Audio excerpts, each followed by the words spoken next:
So, people have asked me, how do you write a love story? How do you become an author? And, when you go through a love story like the one I went through in Catfish, a Love Story, when you feel that way and words are expressed and promises are made and there is a connection to be had, a mental connection, the story writes itself as long as you can. Um, Bring truth into your words of how it really was. That's how you can write a love story. I could probably write a love story about my other relationships too, and I may. Um, since I have a lot of things that go with it, when you're writing, it's a little easier than when you talk because you have that time in between to craft your sentences in the way that they are supposed to go. So I would say writing is definitely more accurate than speaking. Um, you definitely want to be captivated by your own story. Um, and that is how you're going to find the words to craft your writing. How you feel in that moment, the joy that it brings, um, the responses that it brings inside your heart, and the honest ways that you felt, those are going to bring you your um, secret key to writing. You have to play with those words and those ideas and able to craft a story. And words have power. Words have power to create or end any story. And so waiting and listening inside to yourself can really help to um, get those words on paper and live out your story as well. You know, practice how you speak, practice the way you talk. Is that really your truth? Are you saying words that aren't in line with who you really are or what you really think? I love that book, The Four Agreements, because it says be impeccable with your word, which is like not saying what you don't really mean, only saying things that you do really mean. Um, I know we all maybe say some things that are um, not what we really mean, and it leaves other people wondering. People can hear when things aren't correct, you know, and also people can hear the spirit behind words. So, in order to write a good story, you have to feel it.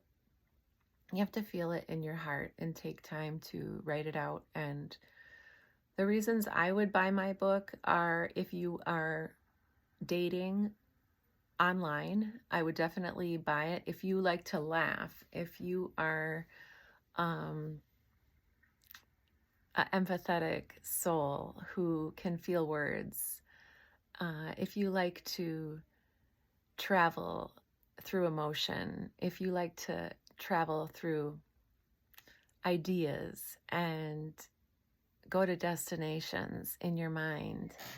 I love books. Books will do that for you.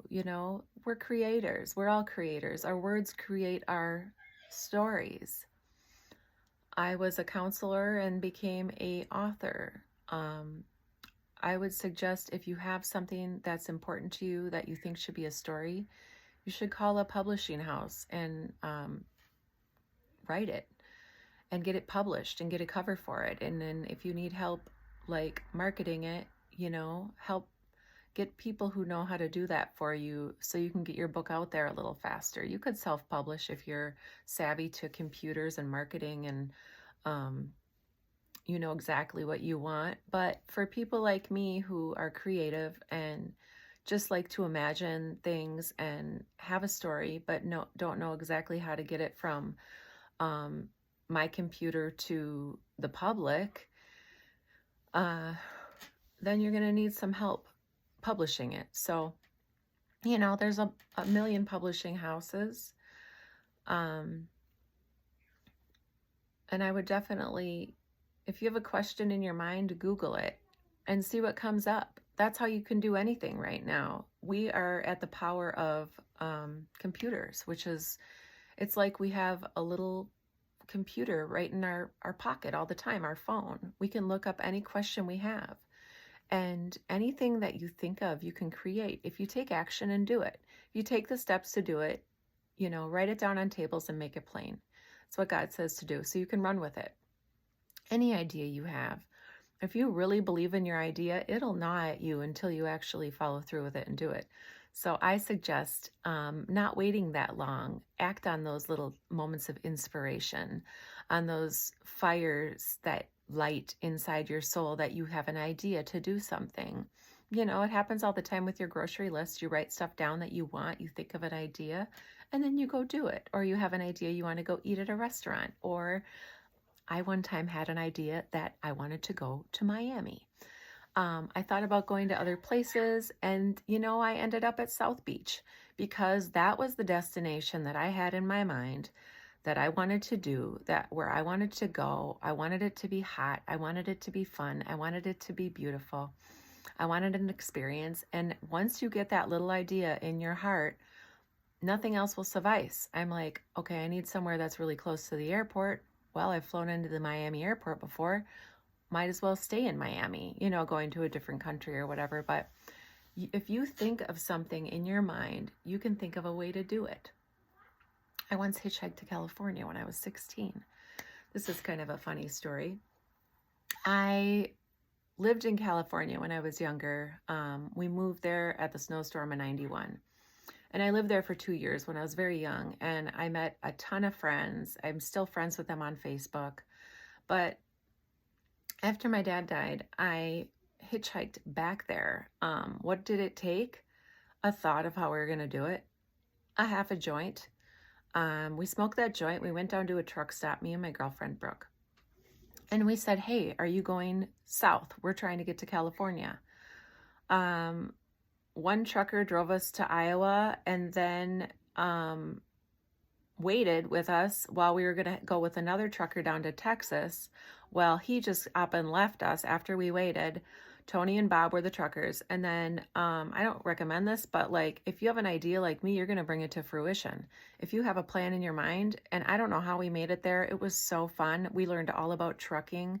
And then Tony took us to Texas, and he literally paid for our bus ticket from Texas to San Jose. And then we also had another bus ticket back to Santa Cruz. And so we literally made it there with a half a joint, and I think we had $50. And I don't even think we spent any of the money. Where there's a will, there's a way. And I know that's kind of a crazy story, but if you want to plan to do something, it's as simple as going on a job interview, saying you're going to work there, saying you're going to publish a book, saying you're going to travel here, saying you're going to travel there, saying you're going to take this money and you're going to put it here and you're going to make this thing. I've done this with drawings. I now did this with a book. I've done this with recipes. I've done this with destinations. Taking actions that will get you there will get you there. It might take some risk. It might take some crazy thought. But where there is a will, there's a way. And that's what I always tell my son. And he got a PS5 like that. He kept talking about it, kept speaking it out into the air. Words have power. They can bring life and blessings or death and curses. They can also bring stuff. So I say use your words wisely. This is how I became an author. Please buy my book, Catfish: A Love Story. It has a lot of twists and turns. It's a fun, hilarious read. I'm crazy, but I'm good crazy. And it was a really beautiful story. And, it's still going. So if you want to know more about me, please subscribe to my channel. My philosophies.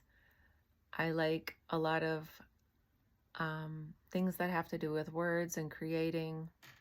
I come from a long lineage of writers and artists and believers. And so if you want it, believe it and do it. And that's my suggestion for you today. Anyway, if you want to book a one-to-one with me, I'd love to meet with you. If you are an artist, writer, have relationship problems, anything of that matter, And please buy my book, Catfish, A Love Story, if you want a fascinating read.